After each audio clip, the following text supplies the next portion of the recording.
Yeah. All right, guys. So we're gonna start with our hot takes. Who would like to go first? Go ahead. Mine's very hot. Conrad's not going to like it at all. Oy. Let's hear it. Oy, oy, oy, oy. I think Bayern's going to struggle in the next round of the Champions League and possibly get knocked out.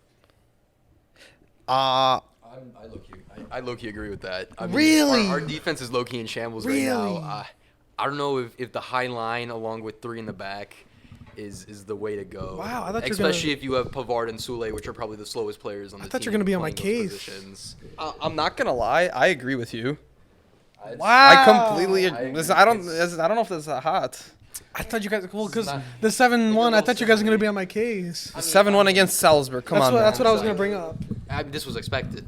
I mean, what was my prediction? 7-1? Probably. 8-1? Yeah. I mean, I'll say, I think whoever Bayern comes up next might be just the game of the round, just because of the curiosity of how good or bad they're gonna do, if that makes sense. You know what I mean? I think so. Just to see how they're gonna do. I think they're going to get some crazy draw like City or Madrid. I think it's gonna be their time to crumble or to prove that they're not a joke. I think that it's the test. The test is coming up Yeah. next. Yeah. Anything to say?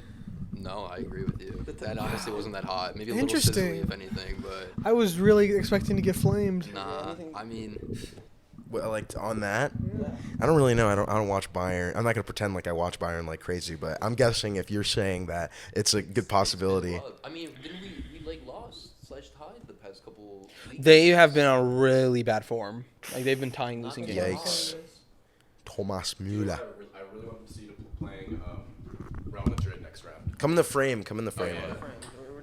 We'll switch. Switch up. Speak really close to the mic. Sweet. I really want them to see them play Real Madrid in the next round. I think would be an insane game, especially because Real Madrid and formed together as such a team. Yeah, Oh, that's gonna be the lineup. and yeah, for real. And I feel like Bayern are still like a lot of just like really good players that they throw in. Like they have a system, but I feel like they almost like collapse too easily when like put under pressure. You know. Yeah, if Bayern, what happens with them is if they do face a little bit of kickback, then they're like, what do we do? What do we do? The defense starts kind of shitting the bed. Like against the second leg against Salzburg, they didn't even know what they were doing against Bayern. So Bayern was like, okay, pass, goal, pass, goal. Like they can do that against some shitters, but if they face some guys that can counter can really attack their back line, which is really shaky, they might be knocked out. I mean, they're playing with like no defense. He's playing everybody up front. He's trying to outscore the team. It's who is he playing? Like the formation was like a three. Five. Yeah, basically. He's playing Sane, Leva, Muller, Gnabry, Musiala, Kimmich. I don't know how you play like four wingers, or like it was like three wingers in like the game against Salzburg. And Like, I don't know how you Musiala play center three mid. wingers, unless like Gnabry played wing back probably, but I really don't know. Because he Sane did. started playing at the 10 in the middle. And I'm not going to lie, I like him there too. I think he's better there than on the wing. I think he's really nice there. He's nice with it, you know what I mean? You know when a player like a 10, like he's nice with it, Sane is really nice with Do you it. think he replaces Muller's role? No. Muller's I mean, once he's like Of course, just those players. Like, City can't replace David Silva, but, like, once Muller's moving on, maybe retiring, whatever. I think we talked about it in an earlier podcast. You think it's Musiala? I think it might be, especially if Goretzka comes back, and because he's playing that center mid already. Goretzka's gone. Yeah. So once Goretzka comes back, they're just gonna replace him, and then if Muller gets too old or is out of form, Mm-hmm. he's gonna play the cam. Jeez, dude, if they get Madrid next round, I think it's Wirtz. They're going to buy Wirtz yeah, they are. from Leverkusen. He's just going to end up playing. We haven't bought anyone, so Dude, I don't know what their issue. Bayern has a serious case of just like not giving players the contract they want. I understand their system, but like it's just kind of weird. Like they're having arguments with Leva right now about his new contract. Like he wants more, and like he doesn't look like he's slowing down. Yeah. Thinking about City. Well, Leva's getting rumored to every single big team that needs a striker. That's what it's happening. That's all that's happening. Barca on the list. I saw Barcelona. Oh yeah. Bro, everybody's on Yeah. the list. It's just like, who are The they gonna bring Shiftas. in? he's gonna go to PSG. Dude, he's been linked. I saw a link. I legit saw him linked to PSG. If Barcelona does not get Haaland, they're gonna go all in for. I think Lewandowski is smart enough to be like, no, I don't want to go to PSG. No matter if I don't think it's he'll go to money. PSG. He's gonna be smart enough. Like Bayern is a winning team. I agree. I don't think he's gonna leave at all. I think it's just contract talk. Like, Sorry, no, go ahead. But once you get kind of bored, like being at Bayern and like getting like kind of far in the Champions League, but just like winning every year, like I would get bored of it after a while. Yeah. Just like blow every other team out of the water. Because like, what is It's not like they're winning Champions Leagues every year. what is Yeah, their exactly. what is their league play like? Like, what is the Bundesliga league play like? Sometimes they wipe the team. Sometimes it's even. And sometimes lately they've been kind of like it's been close. So Like okay, they've been losing and tying, but usually they've been winning the league for the past like 13 years. my hot take, because I have one, Okay. is I think the German league has had a decline. I'm not I gonna think lie. I think the German league, from what we like, from the Borussia, the Bayern, the Wolfsburgs that we had in terms of that, I think like when I'm thinking like top leagues, like, I'm thinking all right, like French Ligue 1, of course. So like, so, No, I'm joking, so I'm joking. No, top but- 5 leagues. What's your ranking? One to 5. Oh, BPL is number 1 for sure. Okay. For sure. Number 2. 2 probably would have to go España. Uh-huh. Then I think 3 is Italy, Italian league. Okay. Then I'd say, Toss up now. yeah, now it's kind of like when you have those top 3s, then it kind of changes. Like it's like I don't like, honestly, Ligue 1 is definitely like a 5 or 6. Like it's like, yeah, like I mean, other than PSG, I mean, actually, no, I'd put Ligue 1 at like 4. You'd Actually, no, I Liga- put Bundesliga at 4, and then I Okay. put like Ligue 1 at 5. But I think like there was definitely a time when Bundesliga it was like it was like a top 2. Like you could make the argument like, damn, like I it's agree top that 2. I agree that there's been a decline, but when the Bundesliga teams play in Europe, they like do fine. No, against yeah, the other that's the teams. difference. It's like, a bunch of Bundesliga teams in the group stages this year. Yeah, there was, but like they seem to do pretty good in Europe, which is like I agree that it's like a worse league and it's declined, but like it's kind of weird because I feel like they it's do also- end up doing fine in Europe. I mean, it might also be the focus too of like play style and like what you're focusing on. Because I Yeah. mean, if you are like a Bayern and you're like you're pretty consistent, at least like not right now, obviously, but like in the past, if you've been kind of consistent, you're like, all right, like maybe we should focus a little more on Champions League and make sure. But I don't know. I honestly, I just from what I see, like just in terms of play style, I'm kind of like, like. You know what I see a lot? I see in terms of the Bundesliga, I see the players that play in the Bundesliga when they try and move to another league, they struggle. It's a place to start. My mind immediately goes to Sancho. I mean, he's doing okay now. Sancho, Timo Werner, Havertz. That's what I was gonna bring up them. It's taken him a It's really long okay. time. Now he's starting to pick it up. He was like a number 1 prospect in the world too. Right, Like, like, he was at cracked. one point, and now he just like he plays, but he's not like insane. Yeah, he's you just know? a role. He does his job, and he's nothing special. Yeah. That's what I'm saying. Like when he was at Leverkusen, like he was dominating, scoring every game and assisting, and he was like, "Oh, this guy's the next whatever." But like when he goes to Chelsea, he's like, "Okay, he's there." I mean, I wouldn't take him anywhere else. Like nobody's clamoring for him. Right. You know what I mean? Yeah. Like I don't know.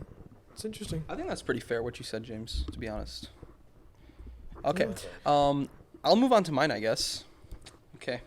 I know this is a hot.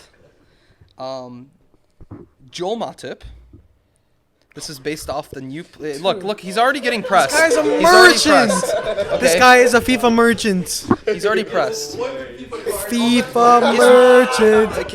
FIFA Guys, nobody's letting me merchant. speak. Joel Matip is the talk. most underrated defender in the world at this current moment. Okay? Joel Matip.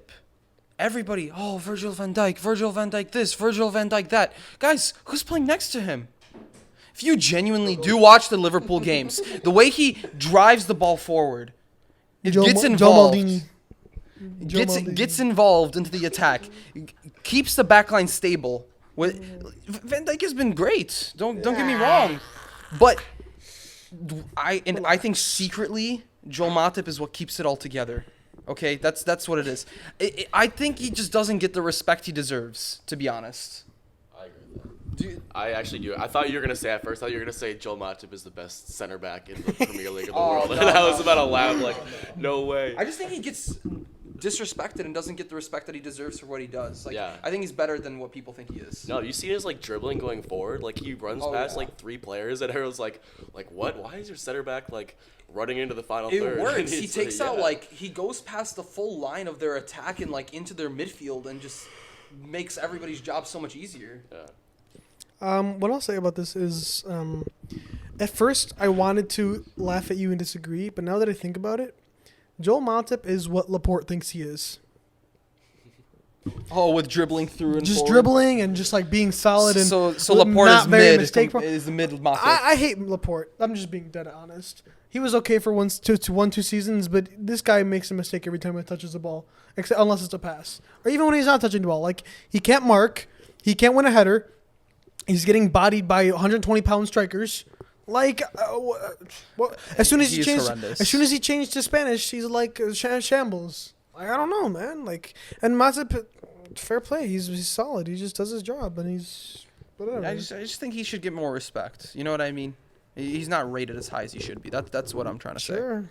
Well, Higher rating in FIFA. That's what you're This has nothing to do with just FIFA, my give sir. it more Nothing pace. to do with FIFA. He needs more FIFA pace. It should be 85, I think. If we would do a rating, I agree, like 85. Maybe after a really good season with the 85 up to the 86 in the wintertime. Suck. Bukayo Saka should be at like 85. Oh, relax. Relax. Arsenal fan, I don't. Foden's 84. There's no way he should be better than Foden. Who has more goal concontributions and goal contributions this season? More Joams? Who has more goal contributions this season, Saka or Foden? Arsenal though. Oh my, that's Is- horrendous. I would completely disagree with that. What do you say? Saka's the only good player at Arsenal. Okay, well, I relax. think. I'm kidding, but I mean, But, like, while we're okay, here, but on the same vein, I wouldn't say that, but like he's one of the main focuses. Oh, of he is the City- main focus of Arsenal. Foden's not the main focus. you wanna get one more hot You're take? a very young team. What? So he's better than Foden? No. I have a really good hot take. Go ahead. I'll get one more. Make it spicy. Go ahead. Odegaard was the best value signing this summer. how much did they sign him for? I Like mean, 30 mil. It's because you already had him before on loan. Wait. 30 He's million. already played for you. It's a signing. Okay, if we had Grealish for a year before, he'd be better this year. It's because you take a little bit to adapt. He wasn't good last year. We had him 6 months. He was pretty good last year, and he got into it this year. He really got into it. I don't know. He really got in, bro. If you watch the game, if we 100%. didn't have Odegaard, we would not be the same team. talking He about- connects the complete Sure. back line to the front, and he's Have been at it. amazing. Odegaard, Sure. like the next Messi Odegaard. Yes. Right? Oh, okay. He's been fantastic. I'll give it to you. He's been good. He had time to adapt to the Prem before he signed that deal. Yeah, 6 months. that's that- a lot. okay. That- What makes that's it, like, one of the best significant. signings, though. It- You get him for cheap, and he already knows how to play in the league. Exactly. That's a great signing. So that's It's what I'm trying to say. fantastic. Best value for 30 mil. Like, you're paying a lot more I'm for just certain saying, players. like, there's a little asterisk that's like, okay, comparing that to other signings who didn't get a chance to adapt. If anything, if he already did have 6 months to adapt, his price should be higher because you know that he's able to do it in the Dude, Prem. Madrid didn't want him. They did not want him. Okay, so they should have charged us more. That's what They makes it such couldn't it makes it a good value signing. The argument is that he was the best value signing for 30 mil. That's the argument. If I have a player in my club that I have no plans to use, and you make an offer, I'm so much more likely to accept it, even if it's not the full price that I would want. I'm not gonna like pinch for you for all your pennies for this guy that I can't care about. Like, okay, but I have no plans for him. that doesn't get Go get ahead, out of the take fact him. that he was good value though. Great, you got That's a the good deal for argument. him. The argument is Okay. purely a good deal. I agree, you got a good deal, and he's been good. So you agree with my hot take? I'm just saying, it's so. I agree with your hot take, but there's an asterisk. Like other signings would be on the same level as Odegaard if they had time to adapt and if they had clubs that couldn't be asked to keep him. That's at the like. It's when you're comparing to other signings, it's not the same. That's all I'm saying. I mean, I just can't agree with that. Okay, you don't have to, but you're wrong. It's unfortunate. We'll see. All right, let's go We'll to the move next on. segment. So, Jimmy, you ready? Yeah. Oh, can we pause it? Yeah, we're and gonna- then yeah. reset? I gotta pee real quick too.